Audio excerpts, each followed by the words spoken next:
This is a very important prerequisite for any culture in the world, any history in the world, any country to be known, recognized, and appreciated. So trying to understand this phenomenon of 2022, when everyone in the West was really believing, whether they wanted or not, that probably Ukraine would fall within a very short period of time. It didn't. So now the question is why? What did we miss? I wanted to start by asking you about how Russia is unfortunately quite good at weaponizing its history as a form of cultural capital in the West, especially when we talk about the history of the USSR. We see that a lot of people in the West still kind of conceive of it as this kind of righteous project when it was actually an imperial project. So my first question for you today is, why do you think it's still so hard for many people to understand that Russia historically has been an empire, but it's spoken of quite differently compared to France or England? Yes, indeed. Russia quite often gets away with the history of empire, the territory of empire, the crimes of the empire. And there are a number of reasons for that. One of them is that Russia is, and historically was at least, a land-based empire. Our imagination is very Western. Even the anti-imperial revolt is in the what's known today as Global South is very much shaped through the prism of Western vocabulary and Western geographic imagination. So empire can be only Western in that context. So the anti-imperialism has to be de-Westernized. That's partially is happening during this war. It's enough to look at the map of the world today to find Russia is the largest country today territorially in the world. And it's very simple. You don't acquire that territory by being a nation state. You acquire that sort of territory only by being an empire. But what Russia does, it weaponizes the anti-Westernism worldwide. Despite its history of empire, despite its territory and legacy of empire and policies, which are very often imperialist, portrays itself as the leader of the global South during the Cold War, Third World, fighting against imperialism, which really means fighting against the West. And that is the biggest issue in terms of perception. And you can find that perception not only in the former imperial powers, but also in the West, where the Soviet Union during the Cold War was known mostly as Russia. And when you talk about the Soviet Union, when people were talking about Soviet Union as Russia, what they automatically imagined was that it was mono-ethnic, or at least the state, this form of a nation state. And then there was a big surprise when the Soviet Union falls apart, when 15 different republics emerge. Russia is only one of them. So for generation that was shaped during the Cold War and before, it was difficult to comprehend. And that tradition still continues till today. The ongoing full-scale war is not the first time that Ukraine and Russia have fought each other on the battlefield. We saw from 1917 to 1921 the Ukrainian War of Independence, which sprang forth from partially the collapse of the Russian Empire. Could you just briefly, kind of overview, talk about this period? Because I feel that it's quite unknown for Westerners. Ukraine, as a number of countries in the region, came into existence as an independent state out of revolt, not just to one empire, but to a number of empires. You look at Polish independence in the 19th century, it's independence that was acquired from the Russian Empire, from Austria-Hungary, and from Prussia at the same time. In Ukrainian case, it's a little bit simpler. In 1917, 1918, the end of World War I, Ukraine was divided between two empires, Russia and Austria-Hungary. So what you have is de facto two independences. One in early 1918, independence declared against the Russian Empire. In late 1918, Ukrainian independence declared as the result of the collapse of Austria-Hungary. And then you have different ideologies that came together into formation of, or at least declaration of Ukrainian independent state. First of all, the Ukrainian project of a modern nation state and independence is very much a leftist project. So the parties that are formed at the beginning of the 20th century and really strongly support the Ukrainian cause, either autonomy or independence, are leftist parties. So there are so-called, in Austrian part of Ukraine, one of the key figures is Ivan Franko, and it's basically the so-called Narodovtsi, or the People's Party. They're very leftist. You look at key Ukrainian figures, cultural figures like Mikhailo Kotyubinsky, writer, Lesya Ukrainka. They belong to socialist, social democratic parties. And that is very much reflected in the ideology of the first Ukrainian government that declares independence in early 1918. It is led by Mikhailo Hrushevsky, who is not member of the party, but is really closely aligned with the party that is called the Socialist Revolutionaries Party. The head of the government is a social democrat, Volodymyr Vinnychenko. So you have that trend, which is a combination of left and liberal forces. And then with the German occupation of Ukraine and declaration of a state led by Hetman Pavlo Skoropadsky, you have a much more conservative forces, the landowner forces that are there. Then Petlura would be very much a continuation of the this leftist tendencies associated with Hrushevsky, with Central Rada, and Vinnychenko makes alliance with the Bolsheviks, being a good social democrat in that sense. Independence on the Austro-Hungarian side led more by conservative elements, maybe conservative and liberal combination of that. So you look at that spectrum, you go really from the social democrats and social revolutionaries all the way to the conservative forces, the so-called federalists. And again, that group and party existed before the revolution. You have a very, very turbulent period of time where the Ukrainian states, no matter by whom they were led, they one way or another encountered really the very, very strong resistance from the forces that were associated with the idea of continuing imperial dominance or new national dominance. The Western Ukraine eventually was defeated by the newly revived Polish state, which was very much also imperialist in its trend. It considered that Ukrainian lands were supposed to belong to new Polish state, and part of them indeed belonged during the interwar period. And on the Russian side, there are two key forces. The one is the force that tries to reestablish the Russian Empire, more or less along the old lines, but without the Tsar. And those people would be associated with people like General Denikin, one of the big heroes for the current leader of Russia, Vladimir Putin, and then the Bolsheviks. And the Bolshevik innovation was that they tried to rebuild the empire, but on a new base, making concessions to the nationalities. The resistance to the Bolshevik rule came very often not from a different understanding of the social agenda, which was associated with revolution, but the resistance was linked to the idea of Ukrainian independence.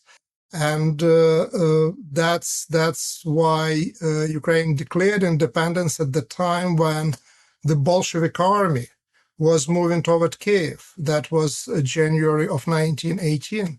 So it was the issue of independence that became the key element. It wasn't the different understanding of the class interests or the class struggle or any other aspects, but it was the issue of independence, and that's how the very leftist control Central Rada declared independence at the time when the Bolshevik troops were moving toward Kyiv, left by apparently a social revolutionary named Muravyev, who really created, that was the first example during the revolution of the mass terror ever anywhere in the former Russian Empire. So the struggle was not over those ideological lines, who was more to the left, who was more to the right. It was about independent Ukraine, which is also quite ironic given the fact that the current Russian propaganda, and in particular Mr. Putin, claims that allegedly it's Lenin who created Ukraine. Lenin created Ukraine only if you think that Lenin's attack on Ukraine really triggered the declaration of Ukrainian independence. But that's a very particular understanding of the word creation. Eventually, the Bolsheviks emerged victorious and got, as I already mentioned, in case of Volodymyr Vinnychenko, some of the more leftist groups in the pro-independence Ukrainian movement, they managed to get them on their side, and that was one of the reasons for the Bolshevik victory. If we're talking about Vinnychenko, it's quite interesting that despite his desire to form an alliance, he also famously said Russian democracy, and I'm paraphrasing here, Russian democracy ends where Ukraine begins. I'm just wondering, why do you think historically Ukrainian sovereignty has bothered Russia so much, more so than I think any of its neighbors? The main reason is that in Ukrainian case, with Ukraine living Russia or Russian sphere of influence, Russian state, the challenge is not only to the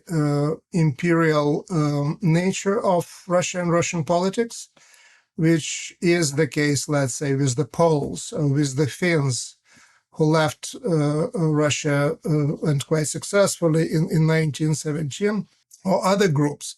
So we have all of that anxiety about empire in the case of Ukraine, but we have also additional thing that we don't have with the Poles, with Finns, with Georgians and others, because the Russians historically consider Ukrainians to be part of their not just empire, but of their nation.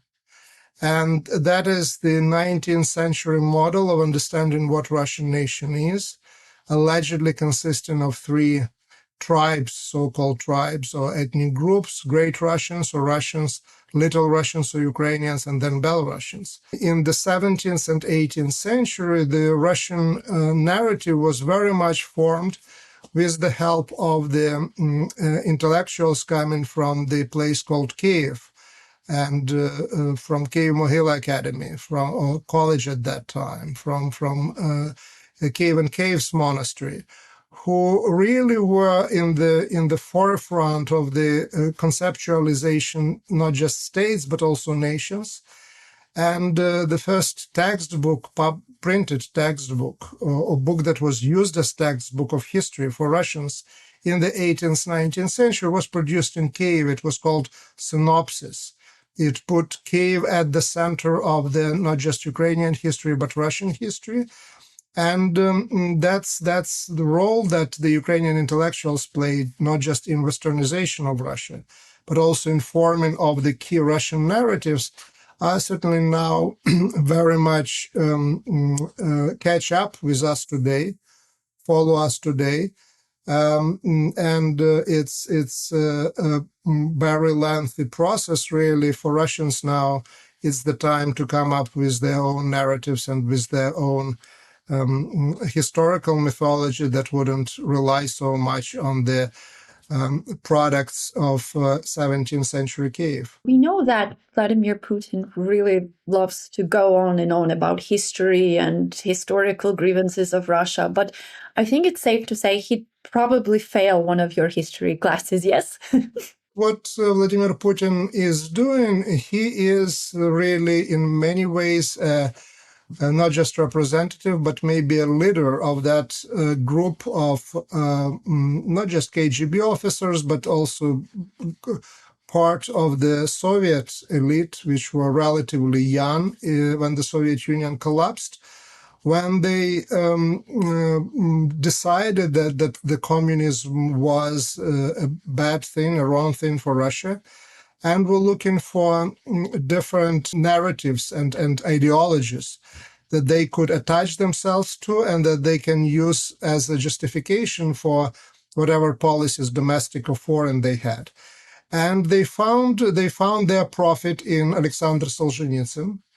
And Solzhenitsyn's vision was bringing back the imperial Russia. Solzhenitsyn was arguing that, the Soviet Union, the communism had nothing to do with Russia. That was a foreign invasion that was imposed on the Russian people. The Russian people were the sufferers more than anybody else. And that the way to go forward is really to go back to the Russian Empire and Russian ideology, including the concept of one three-partite Russian nation consisting of Russians, Ukrainians, and Belarusians. So Solzhenitsyn published in the newspaper Komsomolskaya Pravda in 1990, he published his essay on how we should restructure Russia in multi-million print run, which very much influenced certainly Russian elite at that time. And he was arguing that, of course, it was wrong to accept communism or to promote communism, and it is wrong to continue old rule over Caucasus or Central Asia. The new Russia has to consist out of Russia, Ukraine, Belarus, and populated by Eastern Slavs, parts of northern Kazakhstan. So that was the vision, and then he continued in the same line with some changes and verifications through the 1990s. So Solzhenitsyn served as a bridge between the Russian imperial narrative and ideas and the convictions now of Putin and people around him who are trying to bring 19th century concepts into the 21st century. And there is little surprise that they encounter so much resistance, that out of that idea of following that ideas and that concepts, at least in part out of that, came the largest war of the 21st century. Throughout your career as a historian, how would you say that the teaching and the understanding of Ukrainian history has changed in the West? Because we've seen historically, when we hear about Slavic studies, for example, Slavic studies usually meant history of Russia or history of neighboring regions through a Russian lens. So do you see more positive changes? Relatively soon after the fall of the Soviet Union and Ukraine emerging as an independent state, Professor Mark von Hagen, who taught Soviet history at the Columbia University in the United States, and then discovered for himself Ukraine and produced a number of very important works on Ukrainian history. So in 1995, in the leading journal in the field, Slavic Review, he published an article, Does Ukraine Have a History? Then the editors invited a number of people to respond to that. I was one of the people who responded to that. And Mark von Hagen's argument was that Ukraine has a history that is accepted by people in Ukraine, but it doesn't have a history that would be really either known or accepted by people outside of Ukraine. And he had in mind, first and foremost, of course, American and Western historiography. So year 1995, a legitimate question in the largest journal of Slavic studies asks this question, does Ukraine have a history? And in many ways, what followed and was an attempt to provide answer to this question, not just by saying yes or no, but by producing a sort of narrative that would be shared not just by Ukrainians but also by the rest of the world. I think what we see with very very soon after the start of this largest war of the 21st century, the Russo-Ukrainian War, the Association for the Study of the Slavic and Eurasian Studies, the organization that also published the Slavic Review, declared one of its conventions, yearly conventions. The key theme of that convention was decolonization. And that was in the context of the war, but that was also in the context of really now Ukrainian history and Ukrainian studies really reshaping the field in a major way and posing the question to the Russian studies, whether the Russian history and Russian studies, do they exist? Is there a narrative that can be accepted by outside world, which is not imperial or post-imperial? Whether the Russian studies are ready to undergo the transformation that the French studies, the British studies went in the wake of decolonization in the 1960s and 1970s. So the nature of the question changed because it was a very positive way in which the field as a whole responded to the question asked by Mark von Hagen back in 1995. And that's again, as I said, I was one of those who participated in the discussion of his original essay. And I was very much part of that story of the transformation of the field between 95 and 2023, 2024. So that changed. Ukrainian studies are now recognized as legitimate field, and they're very much, you go to the ASIS, that's former Slavic Association. I guess the panels on Ukrainian studies, on Ukrainian history are now at the very center. This is mainstream as it can be. My final question for you is, what period do you see of Ukrainian history that appears to be the most interesting for foreigners to learn about? And is there another period of Ukrainian history that you hope future scholars going forward will be able to promote and teach the West more about? Period of Ukrainian history that till recently was studied the most was World War II. And that the main reason was really the centrality and importance of Ukraine for the World War II in that part of the world, in Eastern Europe. The big political significance and academic significance of the themes like German policies in the occupied territories, the Holocaust, the resistance, the collaboration, all these themes were also central themes for the field broader than Ukraine or East Slavic studies, and Ukraine served as a laboratory for those studies, and laboratory, the term really proposed by Mark von Hagen at some point. But what we see now is that outside of history, but looking at the anthropology, at the political science, there is a huge interest now in Ukraine after 1991. So trying to understand this phenomenon of 2022, when everyone in the West was really believing, whether they wanted or not, that probably Ukraine would fall within a very short period of time.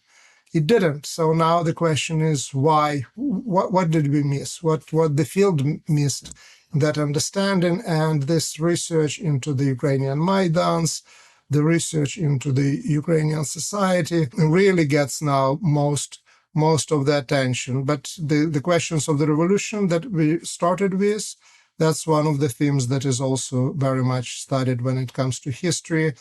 The literature, the literary studies, there is rediscovery, of course, of the classics, of pre-1917 classics.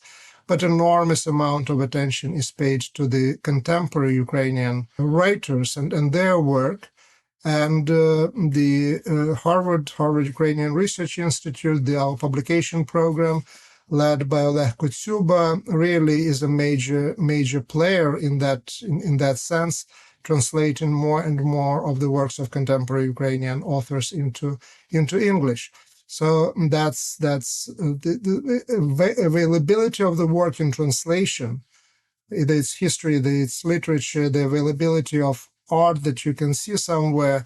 This is a very important prerequisite for any culture in the world, any history in the world, any country to be known, recognized, and appreciated. And that's also what that particular translation program is trying to achieve. Hey everyone, my name is Tsurkan. I work on the national desk at the Kyiv Independent, where I write mostly about culture-related topics. If you enjoyed this video and you'd like to see similar content on the channel, click the link in the description below and subscribe today. Or if you want to support independent journalism, please consider becoming a paid member of the Kyiv Independent.